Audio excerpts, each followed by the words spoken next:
जिनको पूरी सच्चाई पता चल जाती है कि तेजस को 27 लाख के बदले 30 लाख रुपए पहले ही मिल चुके हैं, तो सचिन को बहुत ज़्यादा पछतावा होता है कि मैंने पहले इस बात पर क्यों नहीं ध्यान दिया, या फिर मैंने इस बात की छानबीन क्यों नहीं की कि इस खजूर के पास इतने सारे पैसे कहाँ से आए हैं। तो वो अपने घर पर एक अदालत बैठाता है और सभी लोगों को वहाँ पर उपस्थित होने के लिए कहता है और एक ख़ास गेस्ट को बुलाता है। एक तरह से कह सकते हैं कि गवाह के तौर पर वो बुलाता है और आप सुनकर चौंक जाओगे। कटहरे के अंदर जो कटघरा होता है उसके अंदर बैठाया जाता है, खड़ा किया जाता है तेजस को और उसके बाद रोशनी को भी धीरे धीरे करके। और इस केस के जो जज हैं वो होने वाले हैं बाबा और रेणुका। जी हाँ, सचिन सारे के सारे सबूत सब घर वालों के सामने रखने वाला है, सबको बताने वाला है कि ये जो खजूर ना इतना बड़ा बिजनेसमैन बन चुका है हम लोगों के पैसे मारकर। और आप लोगों को तो पता ही नहीं होगा कि बाबा के जो पैसे थे ना 30 लाख रुपए जो इसने लेके भाग गया था 27 के ना, इसको 30 लाख रुपए मिले हैं और वो इसको मिल चुके हैं और बहुत पहले से इसके पास है। वो इसने हमें बताना ज़रूरी नहीं समझा है, लेकिन किसी को भी इस बात पर यकीन नहीं होता है और तेजस मना कर देता है कि नहीं नहीं, मेरे पास कोई पैसा नहीं है, मेरे पास कोई पैसा नहीं है, मेरे पास कोई पैसा नहीं आया और बाबा के पैसे तो वो लेकर भाग गई थी। सचिन कहता है खजूर मैं तेरे को आखिरी मौका देता है, सच बोल दे नहीं तो फिर देख ले तू ना बहुत पिटेगा।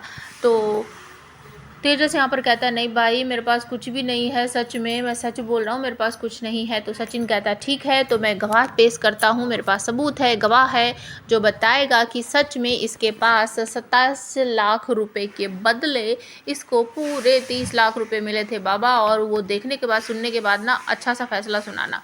तो उसको बुला लेता है सचिन, जो कि उसकी कार में घूमती है और वो एक तरह से एक्स गर्लफ्रेंड है तेजस की। उसे देखते ही रोशनी और तेजस चौंक जाते हैं। आकाश, रिया और साइली पूछते हैं कि सचिन ये कौन है, किसको लेकर आए हो तुम। तो वो बताता है कि ये वही है जिसके चक्कर में भगोड़ी मैना 27 लाख रुपए लेकर भाग गई थी। तो सब समझ जाते हैं वही है, मतलब कि ये तेजस की गर्लफ्रेंड है जो पैसे लेकर भाग गई थी, कि हाँ ये वही है। लेकिन वो लड़की कहती है मैंने इसको पूरे के पूरे 30 लाख रुपए दिए थे, मैं 27 लाख दे रही थी, लेकिन इस रोशनी ने मुझे कहा कि नहीं, इंटरेस्ट वगैरह लगा करना पूरे 30 लाख रुपए देने पड़ेंगे। तो मैंने 30 लाख रुपए दिए थे इनको पिछली बार जब मैं इंडिया आई थी, और मैं इंडिया के बाहर रहती हूँ, इनकी वजह से ही मुझे यहाँ से जाना पड़ा था।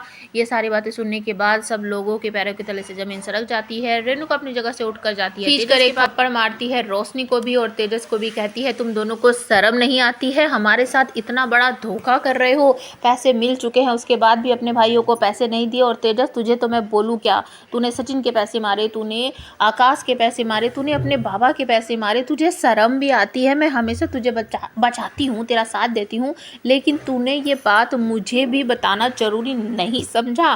तुम दोनों सच में नालायक हो, इस तरीके से बोलती है। रेणुका को बहुत ज़्यादा पछतावा हो रहा है और बाबा यहाँ पर कहते हैं कि तुझे ना चुल्लू भर पानी में डूब मरना चाहिए तेजस।